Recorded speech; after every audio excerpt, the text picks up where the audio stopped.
Mubarak for you, it's my prayer. Mubarak for you, it's my prayer. May you keep ascending success, success. Alhamdulillahi Rabbil Alameen. Wassalatu wassalamu ala Sayyid al-Mursaleen. Amma ba'd, fa'udhu billahi minash shaitanir rajim. Bismillahir Rahmanir Rahim. As-salatu wassalamu alayka ya Rasulullah wa ala alika wa ashabika ya Habiballah. As-salatu wassalamu alayka ya Nabiyallah wa ala alika wa ashabika ya Nurallah. We begin by giving you a blessing of reciting Durood Pak upon the Prophet of Allah sallallahu ta'ala alayhi wa sallam. Amir al-Mu'mineen Sayyidina Hazrat Ali radiyallahu ta'ala narrates. He says that Allah Almighty has created a tree in paradise, the fruit of which is bigger than an apple, smaller than a pomegranate, softer than butter, sweeter than honey, and more fragrant than musk. The branches of that tree are made of pearls, the trunk is of gold, and the leaves are of emerald.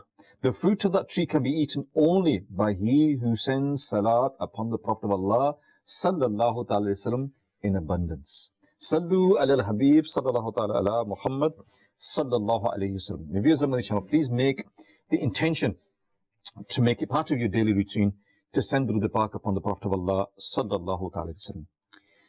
Viewers of Madani Channel, inshaAllah, in today's we're going to talk about the accounts of modesty of our pious predecessors.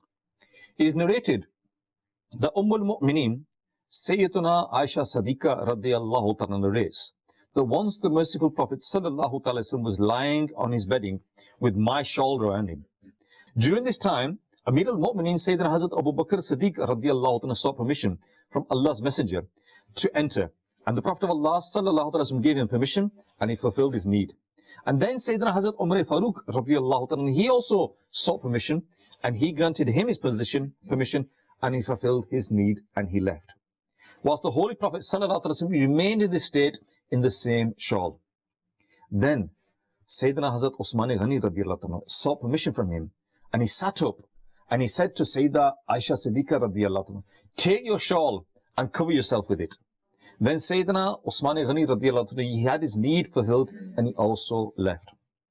Upon seeing all this, Sayyidina Aisha Siddiqa radiyallahu anhu, she said to the Prophet of Allah sallallahu alaihi wasallam that when Sayyidina Hazrat Abu Bakr came, you remained in a similar state. When Sayyidina Hazrat Umar Farooq radiyallahu ta'ala came, you remained in a similar state. But when Sayyidina Hazrat Umar Farooq, when Sayyidina Usman Ghani radiyallahu ta'ala came, you made special arrangements. Why is this? And the Prophet of Allah sallallahu ta'ala replied, Usman is a very modest person, and I feared that if I permitted him to enter in that state, then his need would not have been fulfilled. He would have returned without saying anything. Allahu Akbar. Viewers of Madani Channel, from this, you can gauge the level of modesty possessed by Sayyidina Usman Ghani radiyallahu ta'ala. And who is this great person? He's a product of the blessed training, the blessed company of the Prophet of Allah sallallahu ta'ala wasallam. And it was to such an extent that the Holy Prophet sallallahu ta'ala wasallam himself, an embodiment of modesty himself, would honor his modesty. And even the infallible angels of Allah Azza wa Jal would feel shy in front of him. Allahu Akbar.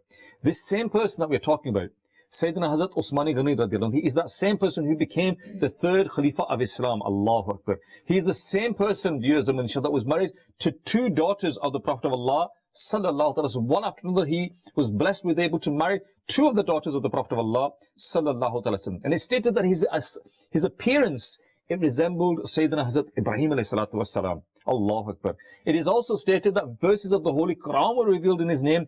Angels would feel shy for him. And he has such a character, views of nature, that he migrated twice in the way of Allah Azza wa Jal. And the Prophet of Allah sallallahu alaihi wasallam during his lifetime gave him the glad tidings of paradise as well. He was amongst those blessed companions that the Prophet of Allah sallallahu alaihi wasallam said that these people, the Ashra Mubashra, these are those 10 companions who have been guaranteed paradise. And he's also that great person that he was martyred under great oppression in a state of fasting and reciting the Quran. Allahu Akbar. Viewers of Madani Channel, if this is the level of modesty of a companion of the Prophet of Allah sallallahu alaihi wasallam, then what will be the state of the modesty of the Prophet of Allah sallallahu alaihi wasallam himself. In regards to this, the renowned companion Sayyidina Abu Sa'id Khudri radiyallahu ta'ala states the following regarding the modesty of the Prophet of Allah sallallahu alaihi wasallam. Listen to this, viewers of the channel. He said that the Holy Prophet sallallahu alaihi wasallam was even more shy than an unmarried girl behind her veil. Allahu Akbar. The famous Mufassir Hakim al-Ummat Mufti Ahmad Yar Khan Naimi rahmatullahi ta'ala states in the commentary regarding that verse, regarding that hadith, he says that when a girl is about to get married, she's seated in the corner of the house. During this time, the girl feels extremely shy. She's also very shy of her own family members. She does not talk openly with anybody. The shyness of the Holy Prophet sallallahu alaihi wasallam was even more than this. Modesty is a special jewel of a person. The stronger the faith, the more modesty there will be. The stronger the faith, the more modesty there will be. Allahu Akbar. Question for all of us. How modest are we? And is our modesty levels connected to the strength of our faith? And without doubt, it is. So how strong is our faith? Do we have a strong faith? And are we modest personalities? You know, viewers of my channel, when in your life, you have 3 stages in your life. You have your childhood, you have your youth, and you have your old age. When you're a child, you're inclined towards playing. You want to play games, you just want to run around, you know, and enjoy yourself. And when you're old, then you become weak. You don't have any strength inside you. It's that period in between. That period in between in your youth, that is the time where if you can protect yourself, if you can remain modest during that time, then you'll be successful. When you're young, you don't have them sort of thoughts. You're a naive, innocent children. Why do we say innocent children? Because they don't have these. And when you're old, you're not even capable of committing these sorts of sins, so to speak. But when you're young, that is when your body, your inside you, to be able to control it is at its hardest. That is when you need to control your desires. That is when you need to control your lust. That is when you need to control your actions. That's when you need to control where you're going, where you should be doing, what you should be doing, what you should not be doing. And this is a crucial time in our life, viewers of my channel. If we look at our youth, that is the time where we succumb to these desires of being immodest. We succumb to the desires of committing all sorts of sins. And that is the time of the true test. You can't be tested on something when you're not capable of doing it. Yeah? A child, how can a child be tested on something that he's innocent for? How can an old person be tested on something that he's not capable of doing? Whereas a young person, when he has that strength inside him, when he has that desires inside him, that is the time of the test. And so, viewers of the channel, instead of spending those precious moments, and yes, they are precious moments, because that youth, once it's gone, it's gone. Nobody can turn back the clock. No matter how rich you are, no matter how poor you are, no matter how educated you are, no matter what family you were born into, what the state you were born into, there's only 24 hours in the day. And that time will pass. The question is how you utilize that time. Therefore, viewers of my channel, if we look at the lives of our pious predecessors and look how they lived their lives, they are there. Why have we kept these stories alive? We've said this before, that the events that took place in the past, why have they been passed down through generation to generation? Why was that incident that took place over 1400 years? I am now mentioning it now. And it's been passed down from generation to generation to generation, and it's come to us. Why? Because there's a lesson there for us. The lessons of the lives of the companions, the lessons from the life of the Prophet of Allah sallallahu alaihi wasallam, the lessons from the lives of our pious predecessors, how they lived their lives. And from them, inshallah, we can try and make a change in our lives. It is stated, viewers of my channel, that in the era of Amir al-Mu'mineen, Sayyidina Hazrat Umar al-Faruq al-Azam, radiyallahu ta'ala, there was a young man who was very pious and devout. Sayyidina Hazrat Umar al-Faruq would also be amazed by his ibadah, that he used to do a lot of worship. The young man used to go to serve his father after performing Isha Salah in the masjid. On the way home one day, a beautiful woman called to him every day. But the young man would pass by her without looking at her or giving any attention to her. Eventually, one day, the young man went towards the woman with the intention of evil falling prey to the whispers of shaitan. And the invitation towards the woman kept on calling her, but he kept on not succumbing to it. But that one day, he succumbed to the whispers of shaitan. But when he reached the door of where that woman was, he remembered the verse of the Quran. Allah Azza wa Jal says, in Surah Al-Araf, verse 201. Indeed, those who fear Allah, whenever a temptation from the devil touches them, they become alert. And at that very moment, the eyes open up. Allahu Akbar. As soon as he remembered this blessed verse, the fear of Allah Azza wa Jalla overcame his heart so much that he felt unconscious on the ground. And when he did not arrive home for a long time, his old father went out looking for him. And when they found him unconscious on the ground, they brought him home. When he regained consciousness, his father asked him about the whole incident. What had happened? What had caused you to become unconscious? And when the young man narrated the incident again, when he realized that what he had done, what he had walked towards again he became overwhelmed with the fear of Allah Azza wa Jal. He screamed and he passed away. Allahu Akbar. Overnight, the shrouding and the burial was arranged. And in the morning, when this incident was presented to Amir al-Mu'mineen, Sayyidina Hazrat Umar Farooq radiyallahu anhu, he offered his condolences to the father. And he said to him, why did you not tell me at night time? We would also have attended the funeral. And he said, Amir al-Mu'mineen, considering you were asleep, it did not seem appropriate. And he then asked to be taken to the grave. Sayyidina Hazrat Amir al-Mu'mineen, Sayyidina Hazrat Umar Farooq radiyallahu anhu was asked to be taken to the grave of where this young man was buried. And when he got to the grave, he read this verse of the Quran, in which Allah Azza wa Jalla says, in Surah Al-Rahman, verse 46, he says, and for the one who fears, standing in the majestic court of his Lord are two paradises. Allahu Akbar. Then the young man called out from the grave, and he said, O Amir al-Mu'mineen, surely my Lord has granted me two paradises. Allahu Akbar. Allahu Akbar. Viewers of my channel, we can hear how the people of Allah Azza wa Jalla has such a strong mindset that even in the youth, they used to perform acts of worship.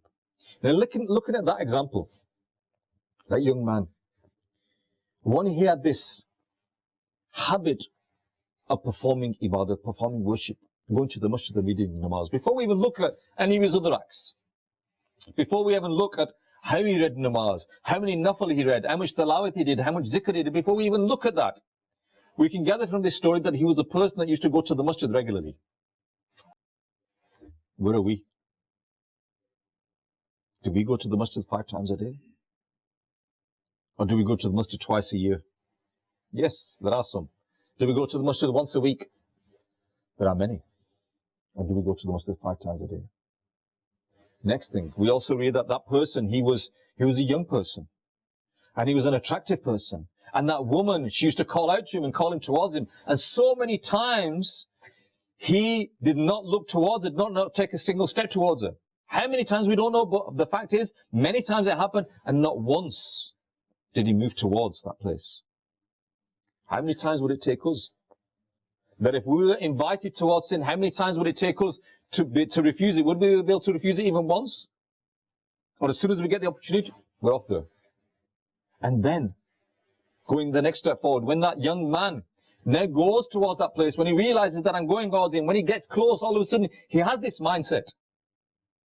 He has this mindset that I need to fear Allah Azza wa Jal. Do we ever even fear Allah Azza wa Jal? Ever? When these evil thoughts come towards our mind, when we're committing all these sins, when we're missing our salah, when we're not fasting during the month of Ramadan, do we ever think that we're going to stand in the court of Allah Azza wa Jal with these actions? Does it ever occur to us? This person he was walking towards, he had not committed the sin yet. He had not committed the sin, but he had that fear inside him. And yet we are fearless. We miss our namaz, we don't think anything about it. The month of Ramadan comes and goes, we don't think anything about it.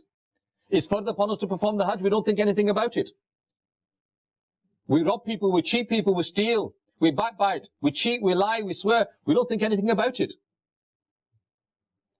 We drink alcohol, we sell alcohol, we gamble, we commit adultery, we don't think anything about it. This person had not even committed the sin, and yet the fear overcame him. And yet with us, what is our state? What is our state? We commit all sorts of sins fearlessly. We don't think twice about it. We need to develop that fear inside us, viewers of my channel. We need to develop that fear inside us. Because these shaitanic whispers, shaitan is our open enemy. And these are shaitanic whispers. And you know that sometimes the thing is we even know that it's a shaitanic whisper. You know, we had this We did this program recently in which people wrote in the letters and they wanted some advice. And one of the letters, it actually said that, I get the shaitanic whisper to do this. And the thing is if you know it's a shaitanic whisper, then you're still heeding to it. Because what happens is, the first thing is we need to realize it is a shaitanic whisper. That shaitan is enticing you to commit these sins. Shaitan is the eternal enemy of Muslims. He will try his best to divert Muslims from the path of good people and put them on the path of evil. Allah Azza wa Jal has forbidden the Muslims from following shaitan. We know that. We know that Allah Azza wa Jal says, don't listen to shaitan. Allah Azza wa Jal says in the Quran, and I give you the translation from Surah Al-Baqarah, verse 168, 169, and do not follow the footsteps of the devil. Undoubtedly, he is your open enemy. He will instruct you only towards evil and indecency, and he will order this, that you should fabricate matters concerning Allah Azza wa Jal, that which you know not. The shaitan, what does he do? What he does is he doesn't, for a person to commit adultery, what he doesn't do, he doesn't say, okay, commit adultery. Because when you say, oh no, I can't do that. I can't commit adultery. We know it's haram to commit adultery. But what shaitan does is, he leads you in. You know, there's a saying in English, led up the garden path. You're led. First of all, he'll put a certain thing in front of you that you'll think is okay. You know, and nowadays we see people on web chats, on social media, on all these sort of platforms, and they start talking to people, they start private messaging people. They'll go even on these Islamic places and think, oh, I'll just talk to this young girl because she needs my help. There's no other sisters to help her, there's only you that can help her.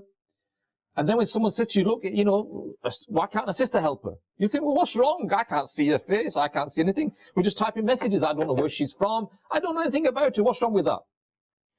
That is the first strike of shaitan. That is the first strike of shaitan.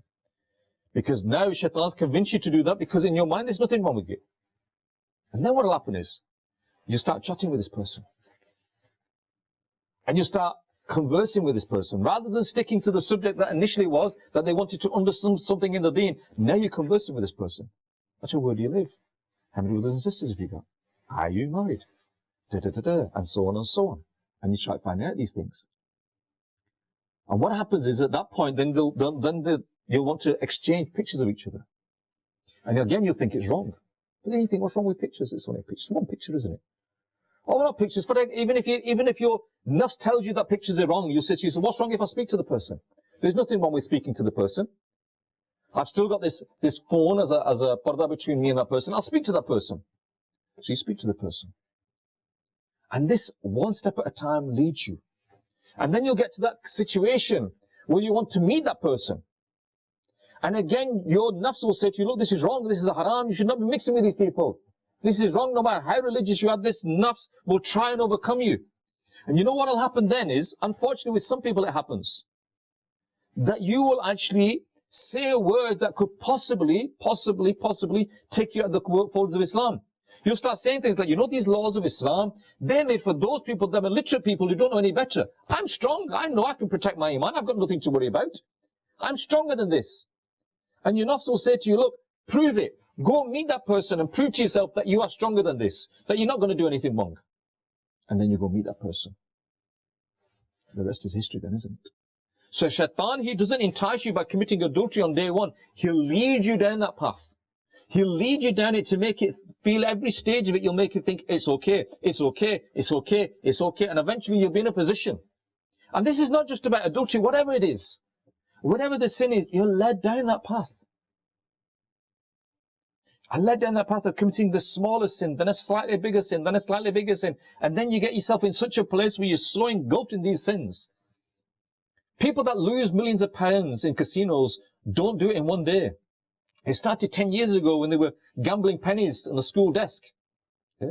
It doesn't happen overnight. Yeah, in some cases it does. But this thing inside you needs to be controlled. And this is why Islam is such a beautiful religion. You know, they say prevention is better than the cure. Islam prevents these illnesses happening in the first place. In this country here, they'll say to you, look, take a glass of alcohol. It's good for you. Yeah, 1 glass a day is healthy for you. Islam says no alcohol. No alcohol, no drugs. No people getting drunk. None of the problems that we have with alcohol. In this country, they're going to say, if you're going to share drugs, yeah, if you're going to take drugs, then don't share the needles. And we say, no drugs whatsoever. People will say to you that if you are going to have relationships outside of marriage, then take precautions. Islam says none of that. Stay away from this. Stay away from all of this. Islam is the prevention. Yes, it is the cure, but prevention is better than the cure. We need to remember this, viewers of the channel. With regards to the verses that I mentioned about staying away from shaitan, it is written in Tafsir Siratul Janan under these verses that shaitan's work is to call people towards evil, kufr, shirk, attributing wrong beliefs about Allah Azza wa Jal, or to call what is halal haram and to call what is haram as halal, like I mentioned earlier on, and call people towards actions such as lying, backbiting, tale-telling, breaking promises, slandering, fighting, jealousy, hatred and malice.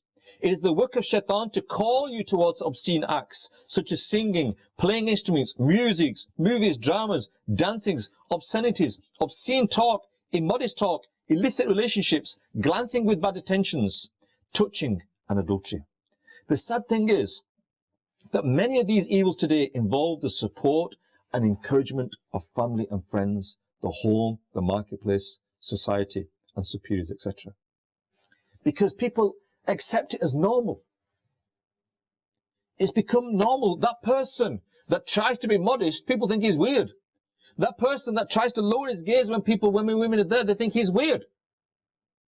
He's a bit weird and he's keeping his head down all that time. Yeah. And you know, I remember the example someone gave me once that, you know, a new person comes from abroad, he comes from the Indian subcontinent. You pick him up at the airport. You're coming home. And in the car, every 2 seconds, he's going, Astaghfirullah, Astaghfirullah. And you're thinking, what's up with him? Why is he saying Astaghfirullah all this time? Because he's seen things that he's never seen before that are wrong. And he's trying to protect his eyes. And when he sees them things, he's saying Astaghfirullah. And for you, you're immersed in it. It's normal to you. You become immune to it. You are committing these sins day in, day out and don't even realize you're committing these sins. Again, shaitanic plan. You commit these sins without even knowing you're committing these sins. Because it becomes norm. It becomes acceptable. And we see around the world that when certain things become acceptable in society, then that doesn't mean to say they're acceptable in Sharia. And that's again a very fine line. Well, it's not a fine line, it's a clear line that we need to make sure. That no matter what is acceptable in society, if it's not accepted in Sharia, it's not accepted, full stop. And we can talk about many, many examples of where things have become acceptable in society. But we follow the commands of the Prophet of Allah sallallahu alaihi wasallam that he brought down to us more than 1400 years ago. And if the Prophet of Allah sallallahu alaihi wasallam or Allah Azza wa Jalla in the Quran says it's haram, full stop. No society, no research, no government around the world will change that for us. If it's haram, it's haram. Full stop. Viewers of the channel, we should try, like I mentioned, to reform ourselves, reform our families, reform our loved ones, bring them closer to the deen and protect ourselves. And look at our children, protect our children as well. Allah Azza wa Jalla says, and stay in your homes and do not remain unveiled like the former unveilings in the times of ignorance. It's a time of ignorance. People think that nowadays when people are unveiling, they're moving forward, they're moving with the times. You're not moving with the times. You've gone back in time. You've gone back in the time of Jahiliyyah where they used to unveil. Allah Azza wa Jalla says in Surah Nur verse 31, and command the Muslim woman to keep the gaze slightly low and to protect the chastity and to not reveal the adornment except what is apparent itself, and keep the head covering wrapped over the bosoms and not to reveal the adornment. Here's Madani Channel. Our sisters can play a great role in society. They can be the role models for the children. But at the same time, they can also be part of the destruction of our society. For example, if a woman is virtuous, pious and modest, then these same virtues will be passed to her descendants. So women should not adopt impermissible fashions and frequent the places of immodesty. Instead, they should adopt the custom of living within their veil and the four walls of the home while learning from the sanctified life of the character of the mothers of the believers. Sayyiduna Fatimatu Zahra radiyallahu ta'ala is a highly admired woman. She was the daughter of the Prophet of Allah sallallahu alaihi wasallam. I'm going to give you an event that took place. It's said that after the apparent demise, when the Prophet of Allah sallallahu alaihi wasallam put a curtain between this world and the next, Khatun Jannat, the queen of both the worlds, Sayyidina Fatimatu Zahra radiyallahu ta'ala, was struck by sadness to such an extent that the smile on her lips even vanished, and she was only seen smiling once after her demise. And we're going to mention that now.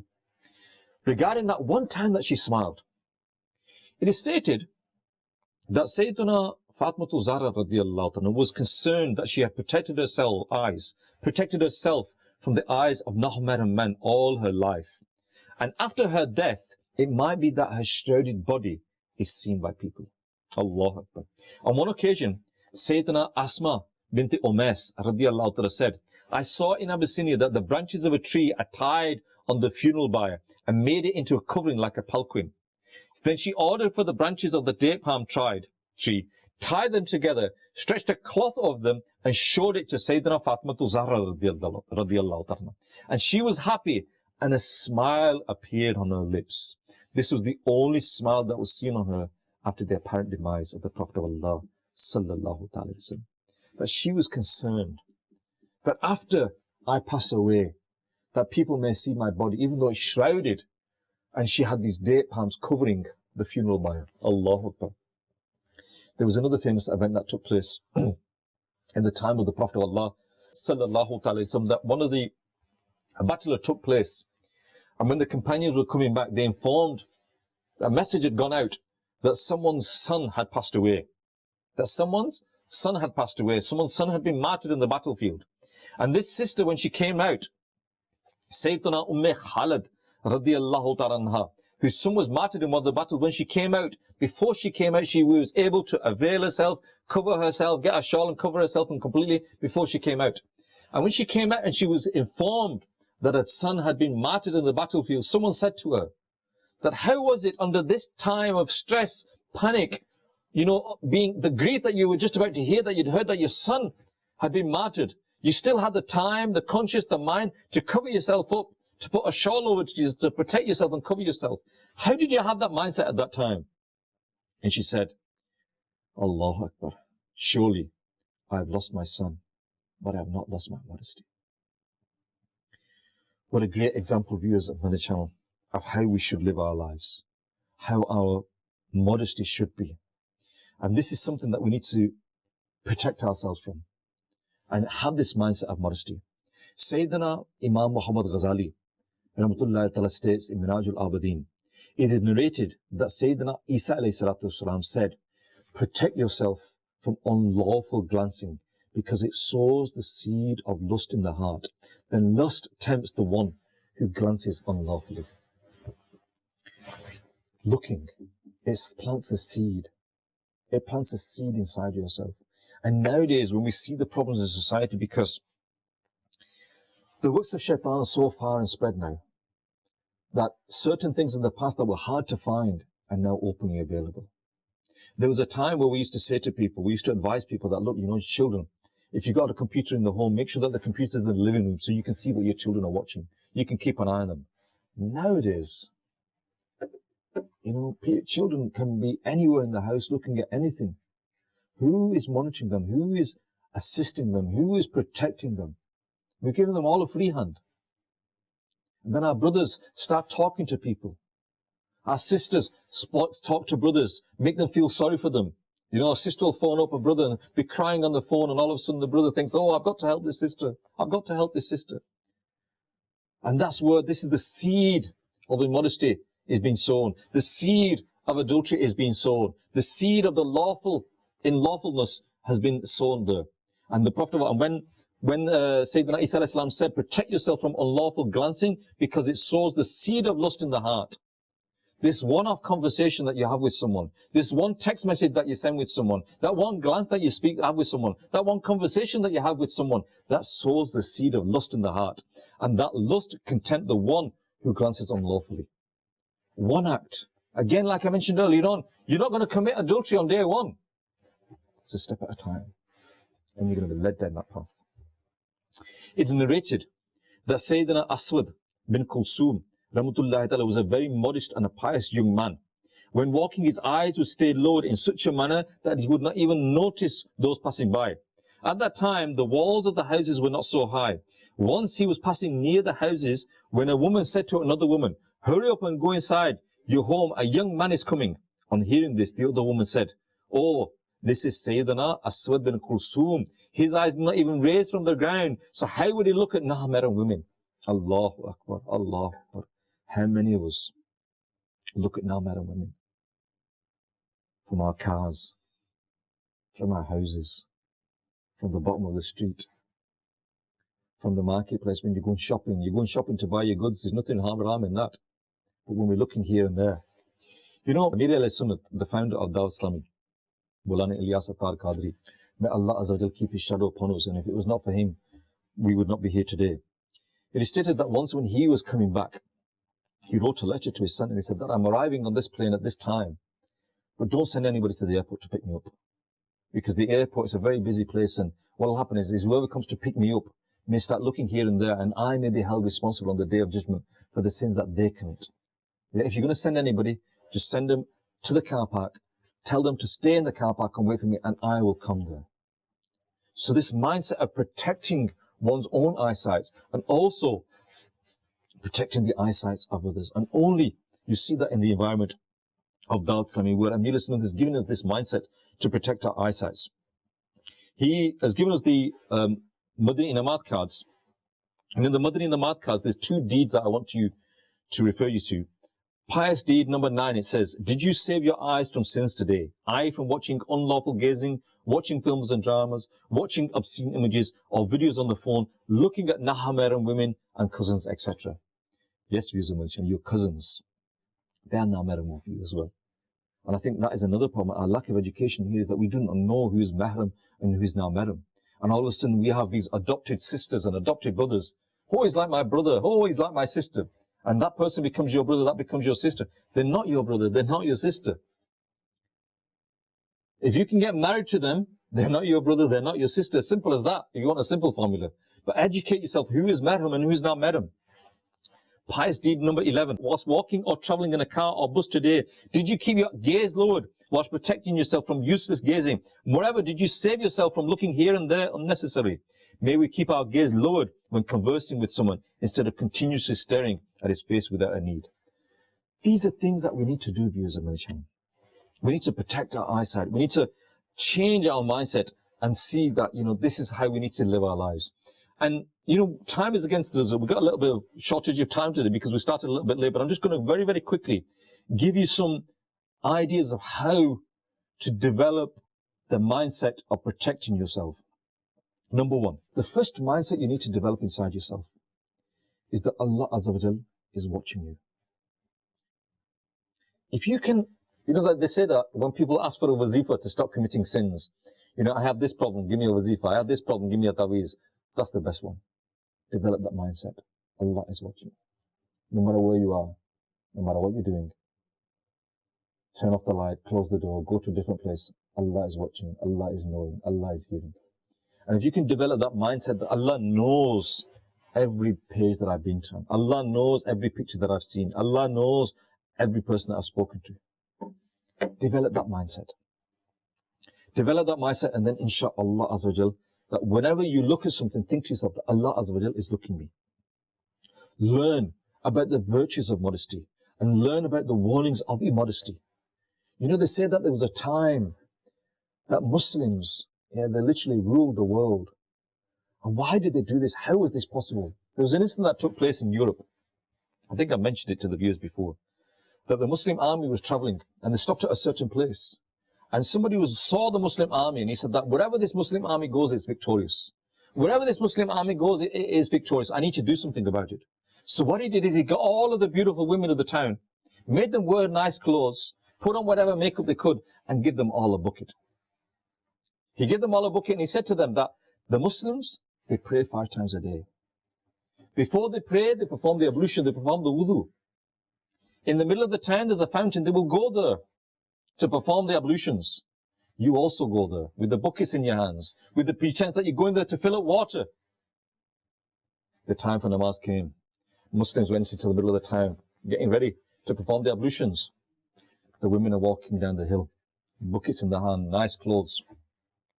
And all of a sudden, one person from the Muslim army, he saw that these women were approaching, and in the books it's not written what he actually said or what he actually did, but whatever he did or whatever he said or whatever he actioned, as a result of him, all of the Muslim army turned their backs to these women. Now you can't talk to backs. And so these women now, what did they do? They filled up the buckets because they had nobody to talk to and went away. Now that person who devised that plan, that person who set that plan in action to solve this problem, he wanted to divert the army. He wanted these Muslims to stay behind. He wanted these Muslims to go to the houses and stay with them. All of a sudden he saw what was happening and he wrote a letter. And in the letter, he wrote the letter and he said, take it to the army that these Muslims are about to face. And in the letter, what did he write? He said, run for your lives because you will never defeat this army. What did he see, viewers of my channel? And did he see big air-to-air missiles and big guns or big army? No. He saw the modesty, the haya of the Muslims. And he, a non-Muslim, realized that the true strength of the Muslims was the haya, was the modesty. And yet we don't. And that, viewers of my channel, is why we are facing the problems that we are facing today. We've gone away from the Sunnah of the Prophet of Allah sallallahu alaihi wasallam. We've lost our haya. The Prophet of Allah sallallahu alaihi wasallam said, if you lose your haya, do whatever you want. Is that not true nowadays? That we do whatever we want? We don't care about what we're doing? And as a result of that, we're committing all sorts of sins? Another thing, another way to protect yourselves, viewers on the channel, is to try and gain the company of pious people. Gain the company of pious people and also study the lives of pious people. See how they live their lives. Make them your role models. Yes, we have role models. We have such a rich heritage, viewers of my channel. And if we look at our role models from the past, we look at our pious predecessors and look up to them, aspire to be like them, aspire to follow in their footsteps, be like them, follow them, learn from them, then inshallah Azza wa Jalla will help us. But at the same time, we need to adopt good company here. Adopt good company here. Associate yourself with those people that have a similar mindset, that are trying to protect their iman. Nowadays, people aren't bothered about their iman. They don't care. They'll commit all sorts of sins. But if you associate yourself with the environment of people that will protect your iman, then inshallah Azza wa Jalla, it will help you. Viewers of Madani Channel, what we've learned today is that we need to learn to protect our iman, learn to protect our modesty, develop that inside ourselves, become fearful of Allah Azza wa Jalla. And I pray to Allah Azza wa Jalla that whatever I've said, may Allah Azza wa Jalla accept it. And if I've said anything wrong, may Allah Azza wa Jalla forgive me. And may Allah Azza wa Jalla give me, first and foremost, the ability to think about what I've said, to act upon what I've said, and to pass it on to others as well. Ameen bi jahi nabi lameen.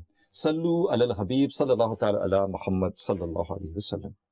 O Mubarak, for you is my prayer. O Mubarak, for you is my prayer.